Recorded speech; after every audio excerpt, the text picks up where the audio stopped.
उत्तानपाद नाम के एक बड़े राजा थे, उनके 2 रानियाँ थी और हर उत्तानपाद के 2 ही रानी होती है। उत्तानपाद कहते हैं जिसकी पैर ऊपर की ओर बुद्धि सिर नीचे की ओर, उल्टा 2 ही होंगे।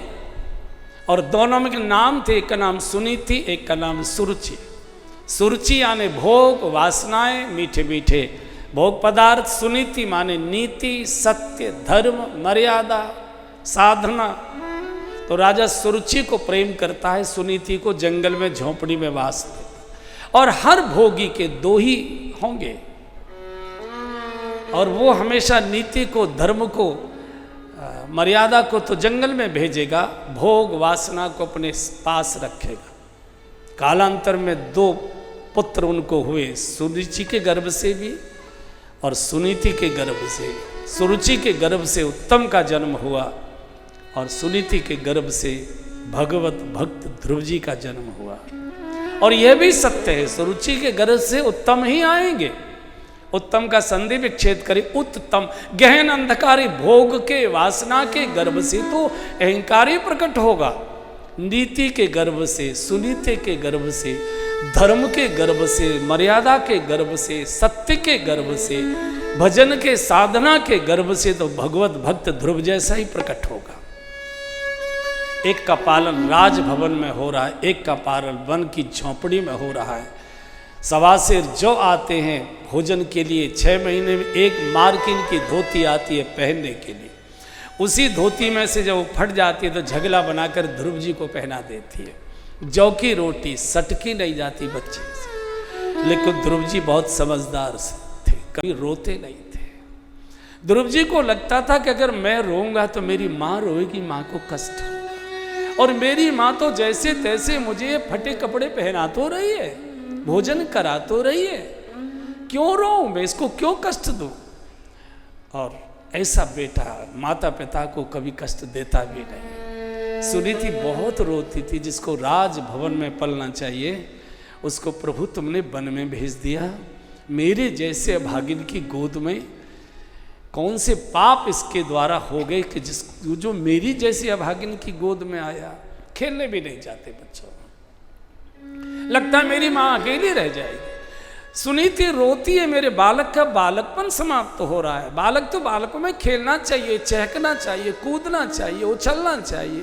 ध्रुव को लगता है नहीं, मैं माँ को छोड़ कर कैसे जाऊँ, मेरी माँ का मन कैसे लगेगा, और तो जंगल में कुछ है नहीं। एक दिन माँ ने बहुत आग्रह किया, ऋषि पुत्र खेल रहे थे, जैसे ही खेल मंडल में पहुँचे ध्रुव जी को धक्का मारकर दूर भगा दे। खबरदार, हमारे खेल मंडल में नहीं आओगे, तुम परित्यक्ता के बेटे हो, अपवित्र, माँ के गर्भ से तुम है, नहीं हमारे बीच में। धक्का खाकर रोते रोते ध्रुव जी आते हैं, सुनीति की गोद में गिरे, लिपट गए। माँ सच बताओ, तुमसे कौन सा पाप हुआ है, कौन सा। अरे क्या बोलते हो बेटा, ये कहां से तुमने। नहीं माँ सच बताओ। अरे कैसे बोलते हो। नहीं, अगर हम राजपुत्र हैं तो रानी तो महलों में रहा करती, आप वन में क्यों निवास करते। और मैं अगर किसी राजा का पुत्र हूं तो मेरे पिता अभी तक मुझे देखने क्यों नहीं आए। हर पिता चाहता है कि मैं अपने पुत्र का मुख देखूं, गोद में खिलाऊं, दुलार प्यार करूं। मैंने पिता का दर्शन नहीं किया, पिता ने अपने बच्चे को नहीं देखा है, आखिर आप वन में क्यों रहते। सुनीति घबरा गई, अगर मैंने राजा के आचरण की चर्चा कर दी तो मेरे बच्चे के मन में पिता के प्रति अश्रद्धा पैदा हो जाएगी। मैं नहीं चाहती कि मेरे बालक के कोमल हृदय में पिता के प्रति अश्रद्धा का बीजांकुर प्रकट हो। बहुत प्रकार से नहीं बेटा ऐसा नहीं है, हमको तपस्या करनी है, तपस्या तो वन में ही हो सकती है। नहीं माँ, आज मुझे मेरे साथियों ने खेल मंडल से धक्का मारकर भगा दिया, तुम अपवित्र माँ के गर्भ से आए, हमारे साथ नहीं खेल सकते। माँ सच बताओ, तुमसे कौन सा अपराध होगा। मैं जाऊंगा, आप मत जाइए। मैं पिताजी के चरण रो रो कर पकड़ूंगा, आपके लिए क्षमा याचना करूंगा, आपको पाप मुक्त कराऊंगा, मुझे बताएं। सुनीति तो घबरा गई, छोटे से हृदय पर कितना गहरा घाव होने जा रहा है। बालक के मन में पिता के प्रति अश्रद्धा न हो, क्या करूं। बोले नहीं बेटा कैसी बात करते हो, तुम जाओगे ना पिता से मिलने, जहां से देखेंगे दौड़ कर आएंगे, तुमको गोद में उठाएंगे, दुलार करेंगे, रोते रोते सुनीति ने ध्रुव जी को तैयार किया है और कुटिया के बाहर निकले। हे विधाता, मेरे बच्चे की बुद्धि ठीक रखना, मेरे बालक के हृदय पर गहरी चोट ना आ जाए, पिता के प्रति अश्रद्धा का घाव ना आ जाए। ध्रुव जी नाचते आ रहे, आज पहली बार राजभवन में जाऊंगा, पिताजी की गोद में बैठूंगा, पिताजी खिलौने देंगे। माँ ने कहा था वहाँ एक तुम्हारी छोटी माँ मिलेंगी, उनको दंडवत करना, प्रणाम करना, तुमको आशीर्वाद देंगी। उत्तम तुम्हारा एक भाई वहाँ तुमको मिलेगा, उसको प्यार दुलार करना। नाचता कूदता मनोरथ सजाए बालक राजभवन के द्वार पर पहुंचा। दास दासियां द्वार पर खड़े थे, रक्षा के नाते से खड़े रहते थे। बड़ी रानी का बालक साधु वेश में आया है, सबके आंसू आ गए। राज परिवार के जितने नौकर चाकर थे सब सुनीति जी को बहुत आदर सम्मान करते थे, लेकिन कोई सुनीति के भय से मिलने नहीं जाता था कि हमको कारागार में डाल दिया जाएगा।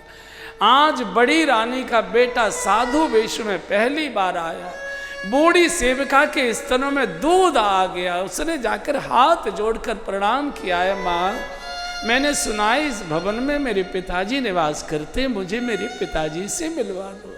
रो पड़ी, छाती से लगा लिया। मन करता है कि इस बच्चे को गोद में लेकर जाऊं और महाराज की गोद में जाकर लिटा दूं। अब आगे राजा देखो पुत्र आया है पिता को देखने के लिए, अन्यथा तो पिता पुत्र के मुख को देखने के लिए जाया करता है। दासी लेकिन भय के कारण नहीं बैठा, आओ मेरे साथ। सिंहासन पर महाराज बैठे थे, सुरुचि बैठी थी, और जैसे ही बड़े हॉल में प्रवेश हुआ है ध्रुव जी का, तपस्या का अलौकिक तेज तपस्विनी के गर्भ से प्रकटे ध्रुव जी, ऐसा लगा उत्तानपाद जैसे बूढ़े राजा को कि कोई सूर्य उदित हो गया हो, कोई तपस्वी ऋषि आ रहे हैं। और ऋषि का सम्मान तो राजा हमेशा सिंहासन छोड़कर करते, उठकर दौड़े और दंडवत करना ही चाहते थे। ऋषि पुत्र तो ऋषि के ही समान हुआ करता है, ऋषि ऋषि होता है। इतने में तो तुरंत साष्टांग प्रणाम कर दिया ध्रुव जी ने, पिताजी मैं आपका बड़ा बेटा ध्रुव आपके चरणों में प्रणाम करता हूँ। कल्पना करिए पहली बार बाप बेटे को देख रहा है, हृदय उमड़ पड़ा और एकदम जैसे ही उछलकर हाथ बढ़ाए गोद में उठाने के लिए चीख पड़ी सुरुचि, खबरदार इसको स्पर्श किया, दासी घसीट कर इसको बाहर कर। राजा जहां खड़े थे वहीं खड़े, एक शब्द बोल नहीं पाए, सुरुचि के व्यवहार को दुत्कार नहीं पाए। कारण जो जितना ज्यादा भोगी होगा, जो जितना ज्यादा विकारी और विलासी होगा, उतनी ही उसकी आत्मा मरी हुई रहती है। वो पत्नी की गलत बात का कभी विरोध नहीं कर पाता, पिटता रहेगा, रोता रहेगा, सुनता रहेगा, चुपचाप कर सिंहासन। माँ की दूसरी बात याद आ गई। माँ ने कहा था छोटी माँ मिलेगी, जाकर बेटा साष्टांग प्रणाम करना, और दौड़ कर गए। माँ मैं आपका बालक ध्रुव आपको प्रणाम कर, और जैसे ही चरणों की ओर हाथ बढ़ाया धक्का मारा, दासी कहाँ नहीं घसीट कर रहे। दासी हाथ पकड़कर ध्रुव जी को ले जा रही है। राजा के आंख बंद हो गए, आंसुओं की झड़ी लगी है, मुड़ मुड़ कर बालक देख रहा है। क्या मैं आपका बालक नहीं? क्या मैं आपका बेटा नहीं? क्या सुनीति आपकी रानी नहीं? कौन अपराध मेरी माँ ने किया है? बोल नहीं पा रहा है, लेकिन हृदय में सारा चल रहा है उथल पुथल।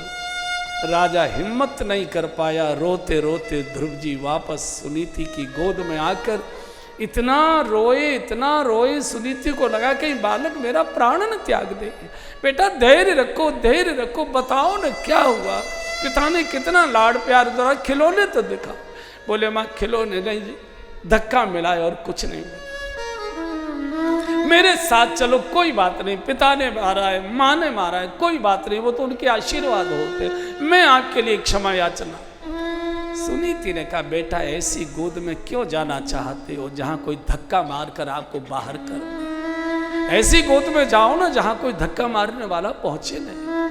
माँ वो कौन की गोद है, कैसी गोद है? बोले भगवान नारायण की गोद है, वो भगवान की गोद है।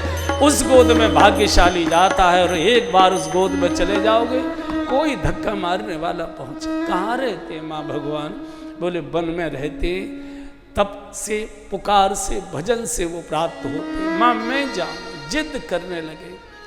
सुनीति भी चाहती है कि मेरा बालक भगवान की शरण में जाए, भोग की शरण में काय को मैं भेजना हूं। बच्चे को तैयार करती है, नया झगला पहनाया है, बाल काढ़े हैं, जटाएं बना दी हैं, गौरोचन का तिलक लगाया है, छाती से लगाया है, मुख चूमती है, माथा सूंघती है। प्रभु मेरा अबोध बालक आपकी शरण में आ रहा है, प्रभु कठोर परीक्षा देंगे, मेरा यही दिन और रात है, इतना रोई, माँ रो मत, माँ रोया मत करो, हंसकर आशीर्वाद। ध्रुव दंडवत करके चले हैं वन की ओर, छोटे छोटे कदमों से वन की ओर जा रहे हैं। सुनीति कुटिया के द्वार पर खड़ी खड़ी रो रही, हे प्रभु, हे नारायण, हे वन के ऋषि मुनियों, हे देवी देवताओं, हे वन के कोल के रातों, मेरे बच्चे की रक्षा करना। प्रभु मेरे बालक की ज्यादा कठोर परीक्षा है, कौन भोजन कराएगा? सिंह दहाड़ेंगे, नाग फपकारेंगे, बिजली कड़केगी, घनघोर वर्षा होगी, मेरे बच्चे की कौन चिंता करेगा? ध्रुव वन में प्रवेश करते ही नारद जी आ गए, अरे बालक ठहरो ठहरो, कहाँ जा रहे हो?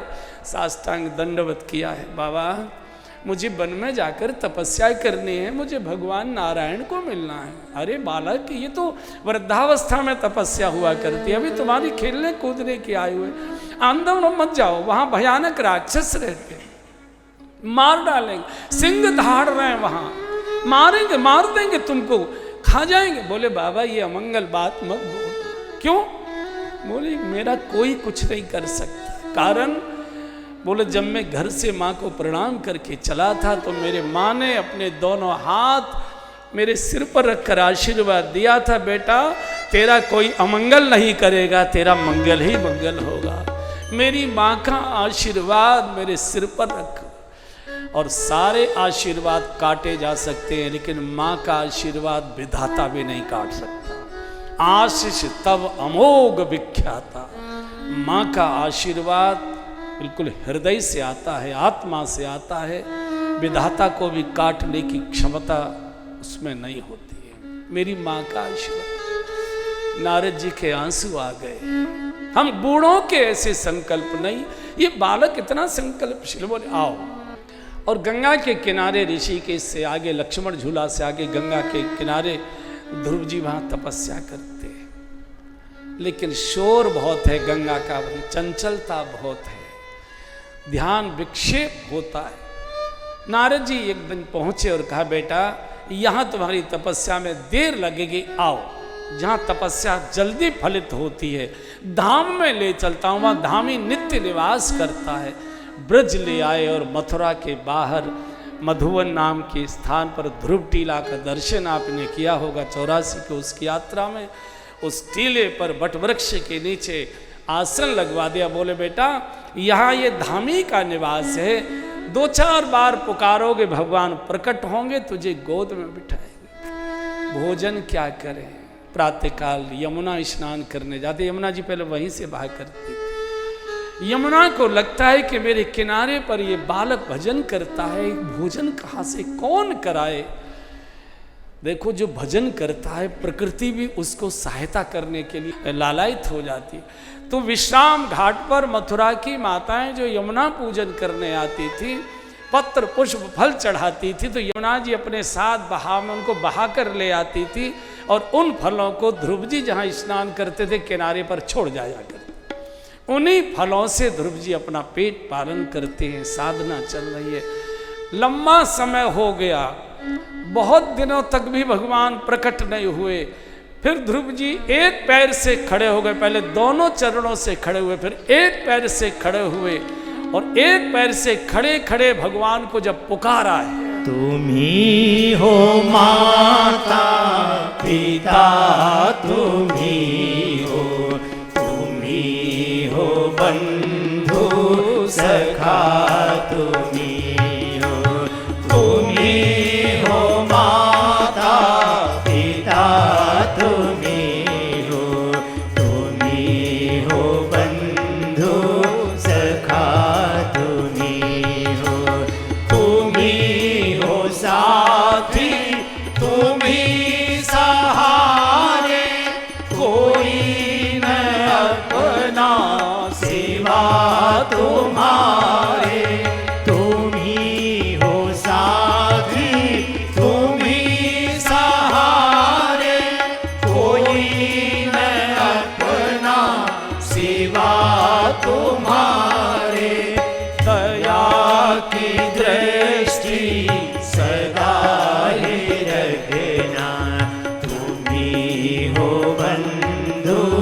सखा तुम्ही हो, दया की दृष्टि सदा ही रखना, तुम्ही हो बंधु सखा तुम्ही हो, तुम्ही हो माता पिता तुम्ही हो, तुम्ही हो बंधु सखा तुम्ही हो, जो खिल सके ना वो फूल हम हैं, तुम्हारे चरणों की धूल हम हैं, जो खिल सके ना वो फूल हम हैं, तुम्हारे चरणों की धूल हम हैं, दया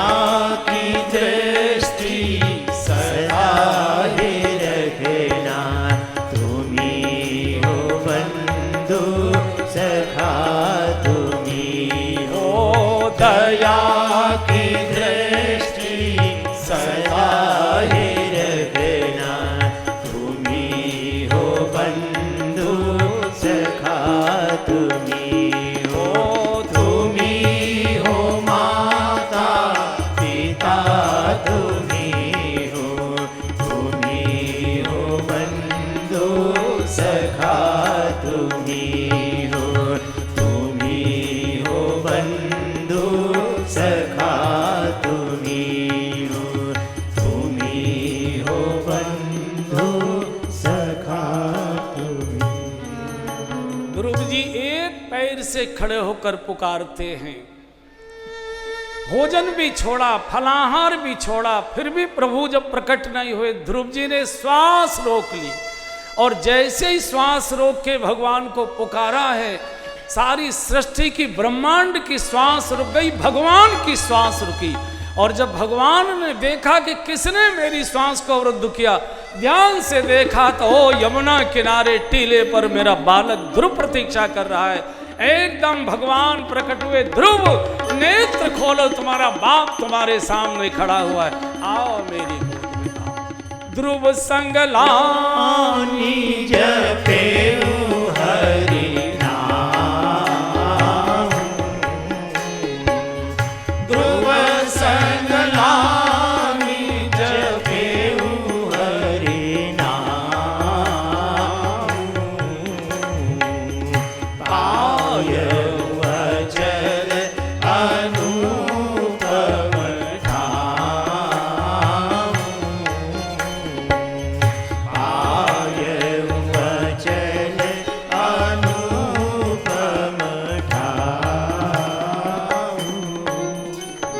तो धाम में धामी की प्राप्ति अति शीघ्र और सरलता से होती है, अति शीघ्र।